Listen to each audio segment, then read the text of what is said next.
एक छोटा सा टाउन जहाँ सब कुछ नॉर्मल था, जब तक आग ने सब कुछ बदल नहीं दिया।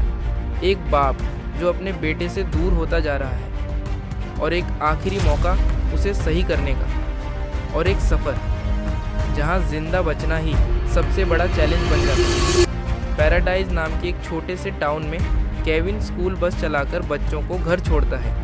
काम खत्म होने के बाद वो डिपो जाता है और डिस्पैचर रूबी से एक्स्ट्रा शिफ्ट्स मांगता है, क्योंकि उसे अपने डेड फादर के मेडिकल बिल्स चुकाने हैं। लेकिन रूबी के पास अभी उसके लिए कुछ नहीं होता।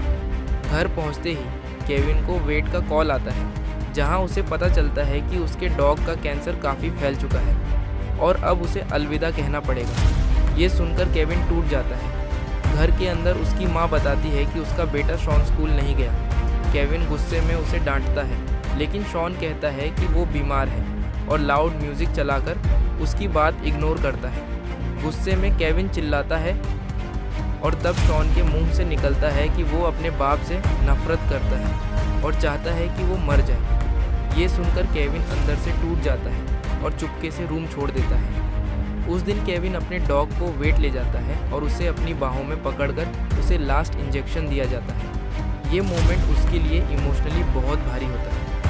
अगली सुबह हवा बहुत तेज़ चल रही होती है। एक ट्रांसमिशन टावर से स्पार्क निकलता है जो घास तक पहुंच जाता है। तेज़ हवा की वजह से वो चिंगारी धीरे धीरे एक भयानक आग में बदल जाती है। फायर ट्रक्स तुरंत निकलते हैं, लेकिन नैरो माउंटेन रोड की वजह से उन्हें धीरे चलना पड़ता है और इसी डिले में आग और फैलती जाती है। केविन अपना काम कर रहा होता है, लेकिन उसका दिमाग शॉन के पास ही होता है। उसकी माँ कॉल करके बताती है कि शॉन को फीवर है और वो सच में बीमार था। केविन टेंशन में आ जाता है, लेकिन गैस स्टेशन पर उसे वेट करना पड़ता है। रूबी उसे डांटती है और डिपो लौटने को कहती है। जब केविन ड्राइव कर रहा होता है, उसे दूर धुआं नज़र आता है। वो मेडिसिन लेने के लिए रुकता है और उसकी एक्स वाइफ का कॉल आता है। वो कहती है कि शॉन उसके पास आना चाहता है, लेकिन वो खुद वेकेशन पर जा रही है। केविन मजबूरी में सब हैंडल करने का प्रॉमिस करता है। तब तक फायर सिचुएशन और सीरियस हो चुकी होती है। फायर फाइटर्स रियलाइज़ करते हैं कि ये एक मैसिव वाइल्ड फायर है जो कंट्रोल से बाहर जा रहा है। लोगों को इवैक्यूएट करना शुरू कर दिया जाता है। रोड्स जाम हो जाती हैं। लोग पैनिक में गाड़ियाँ चला रहे होते हैं। एक्सीडेंट्स हो रहे होते हैं और कुछ लोग जल भी रहे होते हैं। पैराडाइजर टाउन में भी सिचुएशन ख़राब होने लगती है। स्कूल में टीचर मैरी बच्चों को शांत रखने की कोशिश कर रही होती है। जब इवैक्यूएशन ऑर्डर्स आते हैं तो प्रॉब्लम ये होती है कि कम्युनिकेशन सिस्टम्स डाउन हो चुके होते हैं। बस ड्राइवर्स को बच्चों को इवैक्यूएट करने के लिए बोला जाता है। सब बिजी होते हैं और लास्ट ऑप्शन केविन होता है। वो मजबूरी में ये डेंजरस जिम्मेदारी लेता है। केविन स्कूल पहुंचता है और जल्दी जल्दी बच्चों को बस में बिठाता है। मैरी भी उनके साथ आती है। ऑफिशियल इवैक्यूएशन रूट ट्रैफिक से भरा होता है, लेकिन केविन रिस्क लेकर अल्टरनेट रूट चुनता है। मैरी पहले अपोज करती है, लेकिन जब वो आग को पास आता देखती है तो समझ जाती है कि केविन सही है। रोड्स पर कैओस है, फायर ट्रक्स, पुलिस, पैनिक में भागते लोग और हर तरफ आग। केविन अपनी ड्राइविंग स्किल्स का पूरा इस्तेमाल करता है और बस को सेफली निकालने की कोशिश करता है। एक जगह बस फिर ट्रैफिक में फंस जाती है। केविन खुद बाहर निकलकर ट्रैफिक कंट्रोल करता है और रास्ता क्लियर करता है।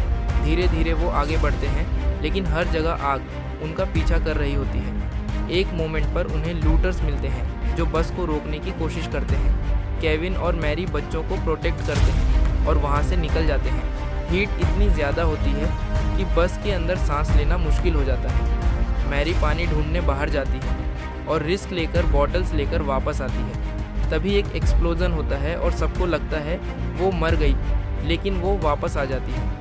सिचुएशन और इंटेंस हो जाती है जब हर तरफ आग फैल जाती है और उनके पास कोई रास्ता नहीं बचता। केविन डिसाइड करता है कि वो बस के अंदर ही बच्चों को बचाने की लास्ट कोशिश करेगा। वो कपड़े फाड़कर फिल्टर्स बनाता है, विंडो सील करता है और सबको पीछे शिफ्ट करता है। जब आग बिल्कुल पास आ जाती है, केविन और मैरी मिलकर फ्लेम से लड़ते हैं, लेकिन फाइनली केविन एक रिस्की डिसीजन लेता है। वो बस को सीधा आग के बीच से निकालने का फैसला करता है। इंजन स्टार्ट करने में प्रॉब्लम होती है, लेकिन लास्ट मोमेंट पर बस स्टार्ट हो जाती है। केविन फुल स्पीड में आग के बीच से ड्राइव करता है।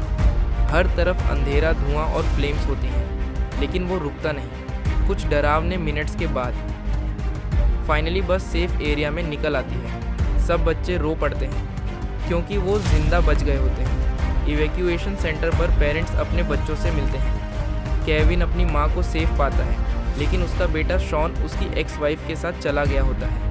केविन रियलाइज़ करता है कि शायद उसका बेटा उसके साथ ज़्यादा खुश नहीं है और वो ये एक्सेप्ट कर लेता है।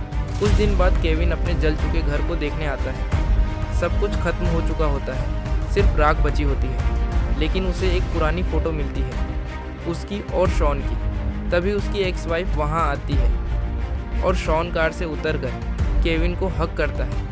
कभी कभी ज़िंदगी सब कुछ ले लेती है ताकि आप समझ सको कि सच में इम्पोर्टेंट क्या था।